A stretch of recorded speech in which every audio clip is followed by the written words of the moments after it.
Essas são as histórias de um jovem e uma garota que partilham de fraternidade e justiça em defesa de toda a humanidade. Pois é, finalmente estou falando de Giban, Policial de Aço, série que foi feita lá em 89 para 90 no Japão, foi uma das que fez grande sucesso nos anos 90, quando eu era criancinha e assistia, né? Que pra mim tinha o grande tripé, que era o Comando Estelar Flashman, Jaspion, o Guerreiro da Justiça, o Homem Mutante Kamen Rider, e embaixo ficava meio que o time B que eu achava extremamente legal, como Jiraiya, Giban, junto com tudo isso tinha o Spector. E o que acontece? Esse personagem que era conhecido como Robocop japonês realmente é baseado no Robocop, está disponível para finalmente ser assistido, inclusive com áudio original e legendas aqui oficialmente no Brasil. E uma coisa importante, após rever Jaspion e Kamen Rider e algumas séries recentes que finalmente a gente está com acesso aqui, resolvi finalmente maratonar Giban, que eu já tinha assistido vários materiais no passado, porém, o que acontece é que essa série de suspense policial de super-herói acabou me cativando quando eu consegui assistir pela primeira vez ela inteira, em sequência, e pela primeira vez o episódio o final que era inédito no Brasil até uns anos atrás. Então vem comigo aqui o Luiz no Monstros e Aventuras no seu quadro Sexta-feira Sinistra, onde temos o melhor do suspense e do terror para vocês. Primeiramente, qual é o tema de Giban, o Policial de Aço? Pois bem, aqui nós temos um policial chamado Naoto, que ele integra na sua forma civil o esquadrão normal de polícia. Ele tem a Kyoko como sua parceira e chefe imediata dele, né? Além disso, ele possui também outros policiais lá dentro do departamento que interagem com ele, entre eles um extremamente preguiçoso, diga-se de passagem, né? Além disso, o que acontece é que a cidade, além de criminosos normais, está sendo atacada pelo chamado grupo Biolon, que passou a utilizar monstros para atacar a cidade, o que faz com que, inclusive, muitas vezes o departamento de polícia não ligue para determinados ocorridos, achando que é um trote, né? Tipo, nossa, como assim tem um monstro atacando algum lugar, né? E o que acontece é que, secretamente, ele faz parte do serviço secreto do setor de segurança, assumindo sua forma de Giban, o policial de aço, para lutar justamente contra esses monstros criados por engenharia genética pelo maligno Dr. Gifa, que quando foi passado originalmente essa série aqui no Brasil, ele se chamava Dr. Jamahri, né, que eles mudaram o nome de várias coisas, né, e o que acontece é que eu vou utilizar o nome mais do material japonês mesmo, porque os nomes originais é o que foram utilizados nas legendas desse material, e eu acho que ficou, gente, acho que os nomes originais ficaram muito melhores, diga-se de passagem, e na minha opinião seria uma série para redublar inteira, porque a dublagem original foi bacana e fez seu serviço nos anos 90, quando eu assisti quando criança, mas o áudio original em japonês, nossa, é uma delícia de escutar, gente. Pra minha opinião, se tivesse que dublar, teria que redublar tudo com uma equipe nova e fazendo todo um trabalho de adaptação legal em cima. Pois bem, o que acontece? Essa série tem algumas diferenças do seriado normal. Aqui nós não temos um cara que ele usa uma armadura biônica, tipo o Jasper, inclusive foi a mesma equipe que fez ele que fez também Jiraiya, o Incrível Ninja, né? E o que ocorre? Tanto assim que os primeiros episódios, a primeira uma dúzia de episódios mais ou menos, basicamente só tem dois tipos de trilha sonora. As músicas de encerramento e de abertura, com alguns remixes sendo utilizados em cenas de combate dentro da história, e a outra parte da trilha sonora que é a trilha original do Jasper, reutilizada e remixada dentro da história, né? O que foi bacana no início, porque ajudou a dar... É uma trilha que eu gosto muito, né? E ajudou a dar uma transição entre, acabei de assistir Jasper, tô indo pro Giban agora, bacana. E o que acontece? Porque esse início é muito mais de apresentação dos personagens, de apresentar o Dr. Giba, seus assistentes que são monstros mutantes também, principalmente Nasha e Kasha, que são duas espiãs capazes de passar por forma humana, que fazem uma série de assaltos, roubos e tramóias. E o que ocorre é que muito mais de apresentar o personagem principal, do ambiente, inclusive... nós temos, além de todos esses personagens, nós temos o pessoal que é o staff do Giban como um policial de aço. Entre eles, a Ayumi, que é uma menininha, podemos dizer que é uma garota super dotada, que é neta do cientista que se criou o Giban, sim, criou, e que ajuda a manter funcionando todo o sistema de laboratório do Giban, né? Então o laboratório dele basicamente é um supercomputador chamado Boy, e com certas referências inclusive ao HAL do 2001 Odisseia no Espaço, e além disso ele possui 3 grandes veículos, que é um helicóptero, um carro e uma motocicleta, todos que têm inteligência artificial também, só que eles só funcionam interagindo com o Giban. Isto é, se o Giban de alguma forma for desativado por algum motivo, ficar totalmente consciente, as máquinas param, né? Inclusive até elabora a teoria de que talvez o sistema funcione, só consiga criar uma inteligência artificial meio copiando a mente do Giban, meio do tipo, ó, eu uso o cérebro de quem for o Giban da vez como modelo para pegar e estruturar as IAs, por isso elas só funcionam com ele, sabe? E o que ocorre? A ideia básica é que o Naoto, a gente descobre isso apenas alguns episódios depois, então não é uma série que mostra o começo de tudo, você descobre o começo de tudo ao longo dos pedacinhos da série, até finalmente chegar lá no episódio 13, onde temos a revelação do grande passado, né? Onde, através de uma máquina capaz de, inclusive, rever as memórias das pessoas, você descobre que o Naoto, ele era um policial que morreu salvando um cientista do governo. E o que acontece? Esse cientista, para pegar e recompensar o Naoto, ele usa uma técnica que estava experimental, que consistia justamente em transformar uma pessoa num robô. E a técnica era experimental porque você não podia fazer isso sem matar uma pessoa. Só que como o Naoto, ele tinha acabado de morrer, do tipo, então vamos tentar transformar ele num robô para ver se a gente consegue ressuscitar ele, já que ele vai passar a assumir forma robótica, né? Então, com isso, a gente não tem a ideia clássica de transportar o cérebro para o corpo biônico, não. Ele foi transformado num robô com a consciência do Naoto, sabe? E o que acontece? O cientista, ele acaba morrendo depois, né? Só que ele sobra a filha dele, melhor, a neta dele, a filha dele não sabe de nada, inclusive. É interessante que tem essa identidade secreta que os pais da Ayumi não sabem que ela é a ajudante do Giban, né?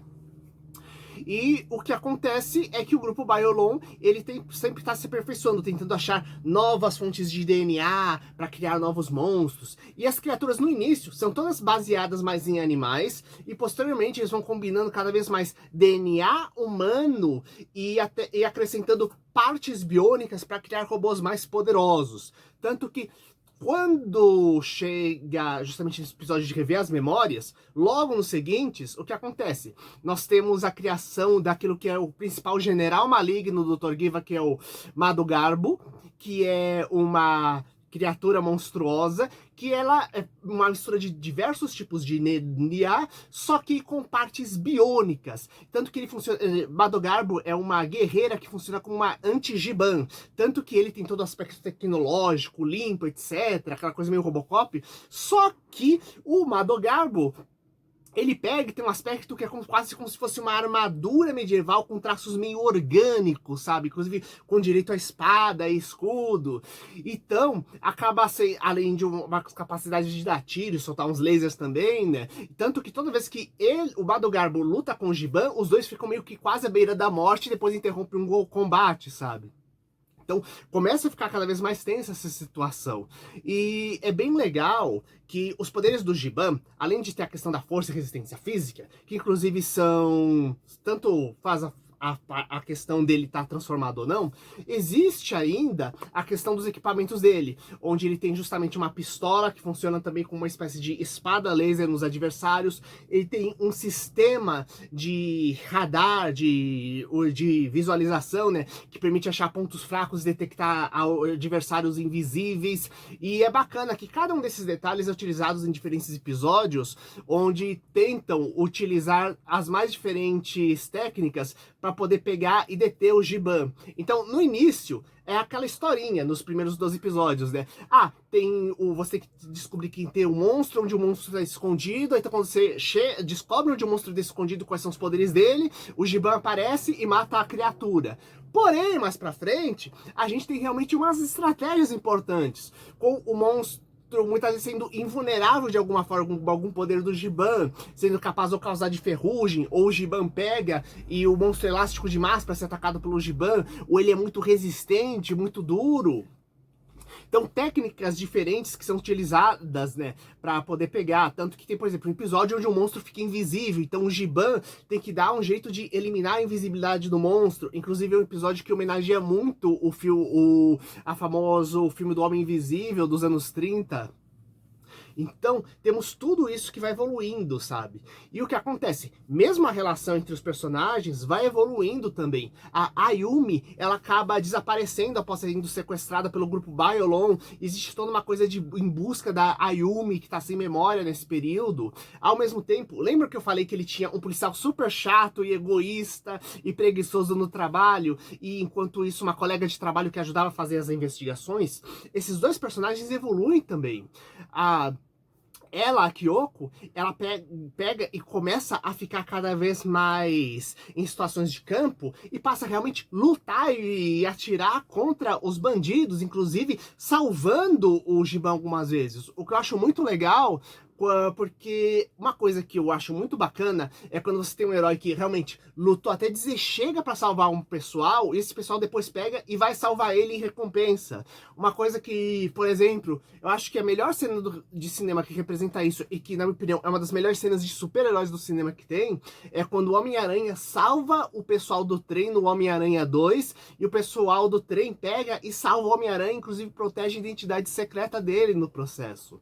Então isso é muito bem feito no Giban, porque, como eu disse, a Ayumi, ela tem o processo de evolução dela, ela salva o Giban algumas vezes, o Giban salva outras vezes ela, da mesma forma a parceira dele de policial, e mesmo o policial mais egoísta, ele acaba evoluindo, virando uma pessoa mais decente, inclusive evoluindo dentro do departamento de polícia enquanto isso, até realmente pegar esse bom útil prestativo e facilitar e ajudar investigações para lutar justamente contra os monstros que vão atacando as pessoas. Então, eu acho muito legal quando cada um dos coadjuvantes ele tem seu arco de crescimento e evolução dentro da história, que é o que acontece por aí. E qual é o objetivo do Dr. Giva? Claro que é dominar o mundo. E o que acontece é que existe um passado secreto sobre a origem dele, de como ele consegue pegar e criar todas essas criaturas, o que tá acontecendo, de onde ele tirou essa super tecnologia, sabe? E o que acontece é que no meio da história também vai aparecer um outro vilão. Pois é, uma coisa que, assim, eu só vi anos depois, é uma coisa que tem aqui, onde temos dois vilões diferentes brigando entre si. Que normalmente nas histórias clássicas, provavelmente assim de tokusatsu, a gente pega e tem o vilão principal e ele vai adquirindo novos generais do mal ao longo da história. Só que aqui, o que acontece? Uma coisa que eu só veria depois, lá por justamente no seriado de em um dos seriados de Power Rangers, né? E mais pra frente em algum dos Metal Hero mais pra frente, o que acontece? Aqui nós temos uma vilã chamada Rainha Cosmos que surge no meio do seriado. Primeiro aparece de forma discreta, fazendo algumas manipulações, né? Mas é uma espécie de feiticeira espacial alienígena que vem pra Terra com o objetivo 1, de barrar a evolução da humanidade para impedir que a humanidade alcance as estrelas, e número 2, dominar o mundo. Inclusive a gente tem um episódio muito legal que mostra a origem dela, que lembra muito, melhor, que tem altas referências a Alien, o oitavo passageiro, né? Ao vermos a real origem alienígena dessa feiticeira.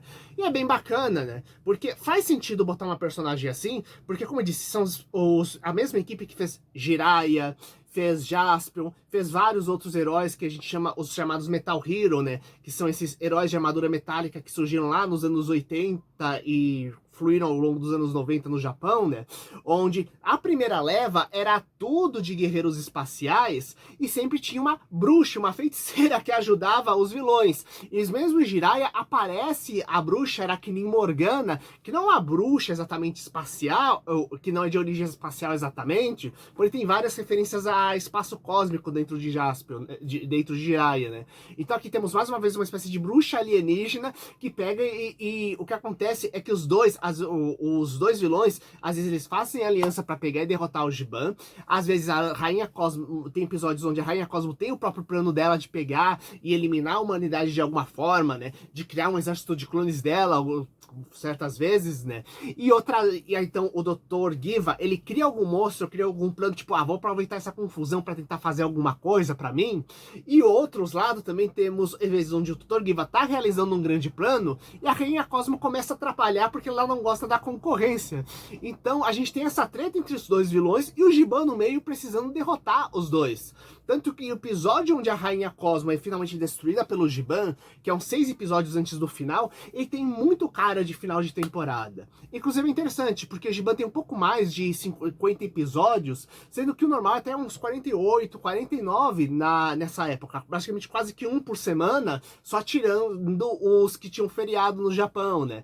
Então, normalmente, quando tem mais de 48 episódios, normalmente é porque a série seguinte teve algum problema e algum atraso, né? O que provavelmente aconteceu por causa dos acontecimentos que eu vou comentar depois aqui.